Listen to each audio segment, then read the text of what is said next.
Assalamualaikum warahmatullahi wabarakatuh. Perkenalkan, nama saya Rian Zaini dengan NPM E1I018054 dari Program Studi Ilmu Kelautan Angkatan 2018. Di sini saya akan menjawab soal ujian akhir semester atau UAS mata kuliah Integrated Coastal Management atau lebih dikenal dengan pengelolaan wilayah pesisir terpadu, di mana soalnya yang pertama yaitu permasalahan apa yang terdapat di wilayah pesisir di daerah masing-masing, dan yang kedua yaitu dimensi apa yang cocok untuk mencapai pembangunan di wilayah pesisir masing-masing. Jawaban untuk soal yang pertama yaitu permasalahan yang ada di wilayah pesisir Kabupaten Bengkulu Utara.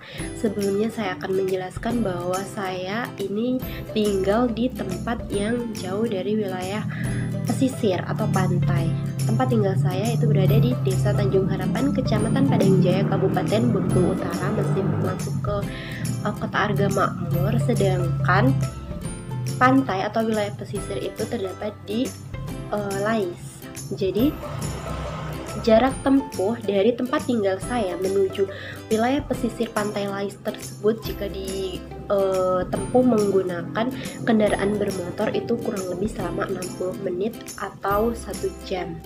Namun di sini saya akan tetap menjelaskan permasalahan yang terdapat di wilayah pesisir atau pantai Lais Kabupaten Bengkulu Utara ini. Untuk saat ini, Pantai Lais yang berada di Kabupaten Bengkulu Utara membentang dari Lais sampai ke Kabupaten Mukomuko. Permasalahan yang ada di Pantai Lais ini menurut saya ada dua, yaitu tentang sampah dan juga tentang pembangunannya. Namun pada kesempatan kali ini hanya diperbolehkan membahas satu masalah saja, karena menurut saya sampah itu merupakan permasalahan yang sangat umum dan telah banyak dibahas oleh banyak orang. Jadi pada kesempatan kali ini saya akan membahas masalah pembangunan infrastruktur serta aksesibilitas berupa sarana dan prasarana yang kurang memadai di Pantai Lais ini. Bisa dilihat pada gambar yang telah saya tampilkan di samping, merupakan gambar Pantai Lais yang diambil pada waktu siang hari dan juga pada sore atau senja. Masih indah dan asri, bukan? Nah, pembangunan infrastruktur serta prasarana dan prasarana di suatu lokasi pariwisata ataupun tempat wisata merupakan hal yang sangat penting. Hal ini dikarenakan dapat meningkatkan jumlah wisatawan atau pengunjung yang datang ke tempat tersebut. Pembangunan infrastruktur serta sarana dan prasarana dalam suatu lokasi pariwisata ataupun tempat wisata menjadi hal yang sangat penting. Hal ini dikarenakan dapat meningkatkan daya tarik wisatawan dan meningkatkan daya dukung ekowisata di pantai tersebut. Pembangunan infrastruktur dan sarana dan prasarana di suatu tempat wisata juga dapat meningkatkan daya tarik wisatawan dalam mengunjungi tempat wisata tersebut. Di wilayah Pantai Lais ini untuk pembangunan infrastruktur serta aksesibilitasnya yaitu berupa sarana dan prasarananya kurang memadai, bahkan bisa dibilang sangat kurang memadai, sehingga hal ini menyebabkan kurangnya daya tarik wisatawan dalam mengunjungi Pantai Lais ini. Sebenarnya kondisi Pantai Lais ini masih sangat indah, sejuk dan asri dikarenakan vegetasi yang terdapat di sepanjang Pantai Lais ini masih terjaga. Namun Pantai Lais ini bisa dibilang tidak terkenal atau tidak banyak diminati oleh para wisatawan ataupun pengunjung, sehingga Pantai Lais ini masih tergolong sepi dan sangat sepi.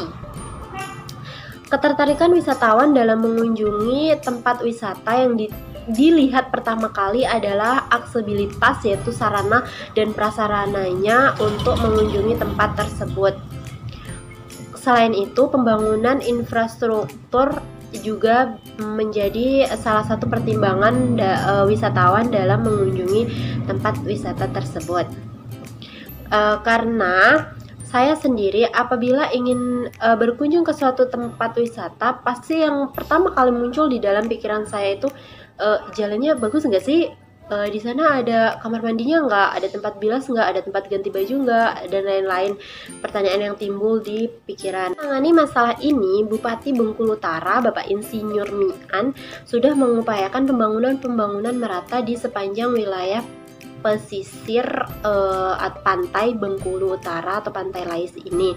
Mulai dari jalan raya lintasnya dari Lais menuju ke Kabupaten Mukomuko, kemudian juga jalan masuk menuju Pantai Lais, dan yang lain juga itu masih banyak diusulkan oleh Bapak Insinyur Mian ini. Kemudian selanjutnya alangkah baiknya apabila masyarakat sekitar wilayah Pantai Lais ini mengajukan proposal yang ditujukan untuk kepala desa setempat ataupun langsung kepada Menteri Kepariwisataan demi terciptanya daya dukung ekowisata di Pantai Lais ini.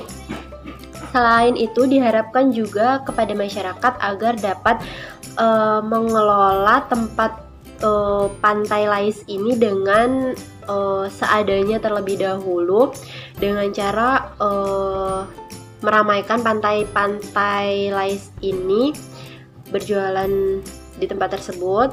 Yang dijual itu berupa hasil nelayan, hasil tangkapan ikan nelayan ataupun jajanan-jajanan yang lainnya,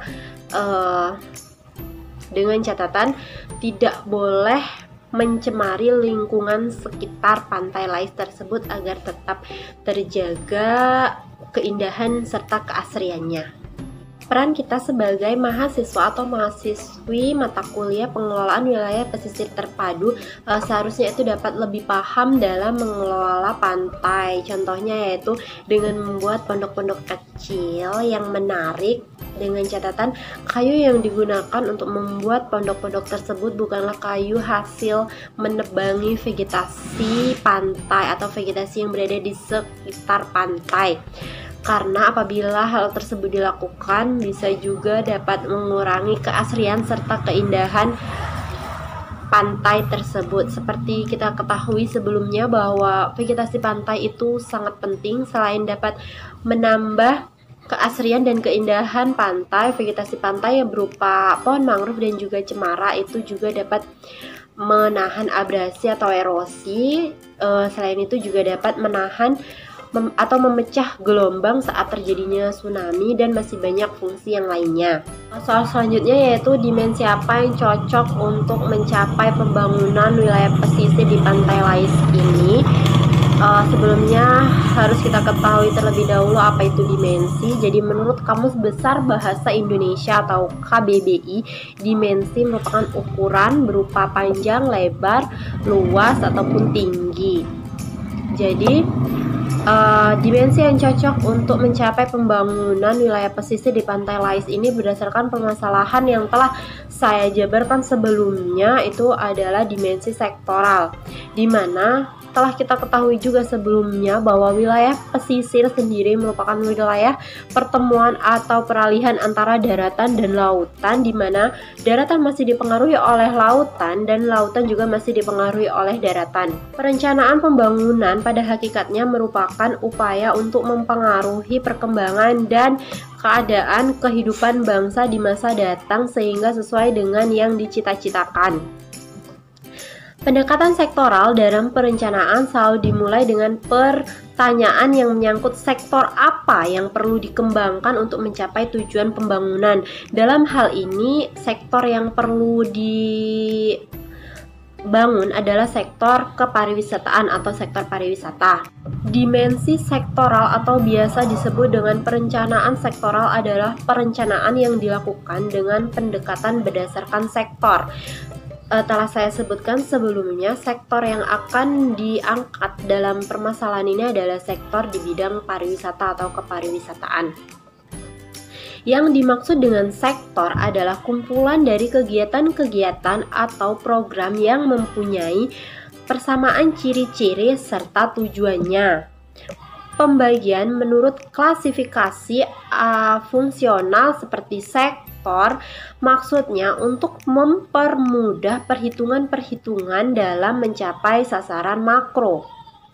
Sektor-sektor ini kecuali mempunyai ciri-ciri yang berbeda satu sama lain, juga mempunyai daya dorong yang berbeda dalam mengantisipasi investasi yang dilakukan pada masing-masing sektor. Meskipun pendekatan ini menentukan kegiatan tertentu oleh instansi tertentu di lokasi tertentu juga, faktor lokasi pada dasarnya dipandang sebagai tempat atau lokasi kegiatan saja.